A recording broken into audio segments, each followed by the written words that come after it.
हम लोग पढ़ने वाले टी फ्रॉम असम स्टोरी को। वैसे जिन्हें नहीं पता, ये ग्लिम्पसेस ऑफ इंडिया का पार्ट 3 है और आज हम ग्लिम्पसेस ऑफ इंडिया के 3rd पार्ट में असम के बारे में बहुत सारी चीजें जानेंगे कि असम में चाय इतना पॉपुलर क्यों है, कैसे है और भी बहुत कुछ। तो वीडियो को ध्यान से एंड तक देखना, ओके। वैसे जब मैंने YouTube स्टूडियो को खोला तब मुझे पता चला कि मेरे वीडियो को रेगुलरली बहुत सारे लोग देखते हैं, लेकिन उसमें से सिर्फ 20% लोग ही सब्सक्राइब करते हैं। मतलब तुम लोग एग्जाम में अच्छे मार्क्स भी लेते आते हो और मुझे सब्सक्राइब भी नहीं करते हो। मैं उन लोगों को बस इतना ही कहना चाहूंगा।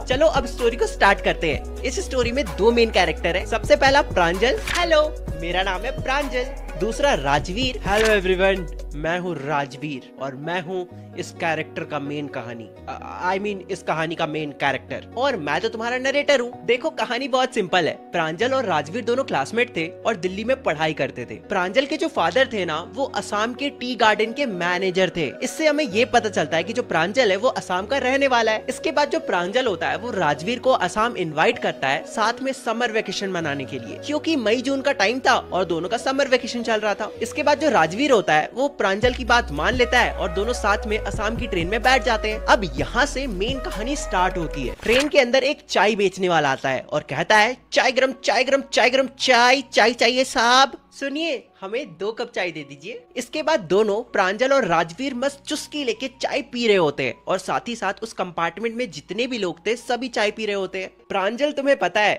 इस दुनिया में हर दिन 8 crore cups of T P जाती है, मतलब 8 करोड़ कप्स ऑफ चाय पी जाती है। व्यू, मुझे नहीं पता था चाय इतना पॉपुलर है। इसके बाद जो ट्रेन होता है वो स्टार्ट हो जाता है और जो प्रांजल होता है वो अपने साथ एक डिटेक्टिव की स्टोरी वाली बुक लेके आया हुआ होता है, जिसे वो खोलकर पढ़ना स्टार्ट कर देता है। वैसे राजवीर को भी डिटेक्टिव्स की स्टोरी बहुत ज्यादा पसंद थी, लेकिन इस मोमेंट पे वो बस बाहर की सीनरीज को देखकर एंजॉय करना चाहता था, क्योंकि जो राजवीर था वो शहर का लड़का था, मतलब कि दिल्ली में रहता था और दिल्ली में इतना खूबसूरत सीनरी, इतना ग्रीनरी नॉर्मली देखने को नहीं मिलता है। मुझे चारों तरफ सॉफ्ट पैडी फील्ड्स दिखाई दे रहे थे जिसमें टी के पौधे लगे हुए थे और जहां तक मेरी नजरें जा रही थी, मैं जहां तक देख पा रहा था वहां तक सिर्फ टी प्लांटेशन ही किया हुआ था। और जब मैं चलते हुए ट्रेन से उन पौधों को, उन प्लांट्स को देख रहा था तो बिल्कुल वो मुझे डॉल लाइक फिगर्स जैसे दिख रहे थे। मतलब उन टी के पौधों को देखकर ऐसा लग रहा था कि वो कोई डॉल लाइक फिगर्स है जो चलते ट्रेन से मुझे देखकर ऐसे हिल रही है। लेकिन फिर कुछ ही दूर पर मुझे एक टॉल अगली बिल्डिंग दिखाई देता है जिसके चिमनी से स्मोक निकल रहा था। बेसिकली हो सकता है उसे कोई फैक्ट्री दिखा होगा। इसके बाद मैं एक्साइटेड होके प्रांजल को बोलता हूँ कि हे देखो ये सारे टी प्लांटेशन है, मतलब टी गार्डन है। हाँ तो कौन सी बड़ी बात हो गई,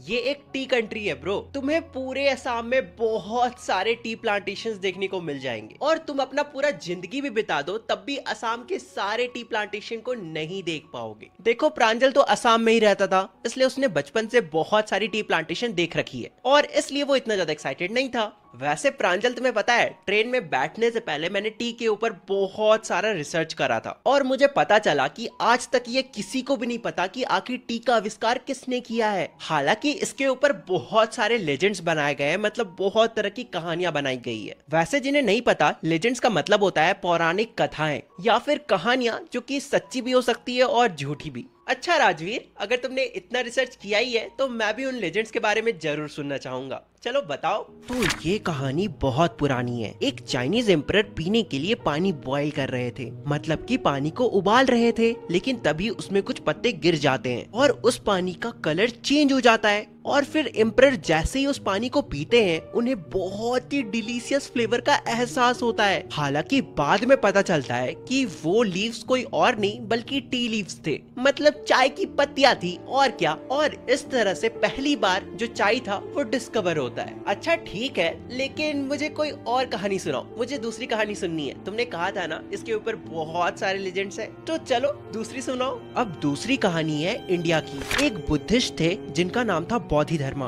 और उन्हें बहुत नींद आती थी, इसलिए उन्होंने अपने आईलिड्स को काट कर फेंक दिया, मतलब अपने पलके को ही काट दिया। और माना जाता है कि उनके आईलिड से 10 टी के प्लांट निकल आए और तब से लोग उन टी के प्लांट्स को तोड़कर पीना स्टार्ट कर दिए अपनी नींद भगाने के लिए। और इस तरह से इंडिया में डिस्कवर होती है टी लीव्स की। इसके बाद राजवीर खुद से ऐड करते हुए कहता है मेरे अकॉर्डिंग टी जो है ना वो सबसे पहले 2700 बीसी में चाइना में पिया गया होगा, क्योंकि तुम लोग खुद देखो जो चाय वर्ड है वो चीनी मतलब चाइनीज से आता है। इसका मतलब टी का नाम चाय चाइनीज लोगों ने ही दिया होगा। इसके बाद धीरे धीरे 16th सेंचुरी में जाके जो चाय है वो यूरोप में पॉपुलर हुआ होगा और इस वक्त पे यूरोप में चाय को एज अ मेडिसिन पीना लोगों ने स्टार्ट किया होगा। इसके बाद जो ट्रेन होती है वो मरीनी जंक्शन में जाके रुकती है और जो प्रांजल और राजवीर होते हैं वो अपने लगेज को लेते हैं और धक्का मुक्की करके क्राउडेड प्लेटफॉर्म से निकल के बाहर आते हैं। प्रांजल के जो पेरेंट्स थे वो वहीं स्टेशन के बाहर प्रांजल का वेट कर रहे थे और फिर राजवीर प्रांजल और उसके फैमिली के साथ कार में बैठकर ढेकियाबरी टी गार्डन की तरफ पहुंचने लगता है। वैसे ढेकियाबरी टी स्टेट्स को प्रांजल के फादर ही मैनेज करते थे और फिर 1 घंटा लगातार ड्राइव करने के बाद वो लोग मेन रोड से शार्प टर्न लेते हैं और कैटल ब्रिज को पार करके ढेकियाबरी टी स्टेट्स के पास पहुंचने लगते हैं, या फिर कह सकते हो उसी रास्ते जाने लगते हैं। इसके बाद जब हम लोगों ने मेन रोड से शार्प टर्न लिया तब हम गांव के रास्ते में आ गए और वो जो रोड था ना वो बहुत ज्यादा उबड़ खाबड़ था, मतलब कि ग्रेवल रोड्स थे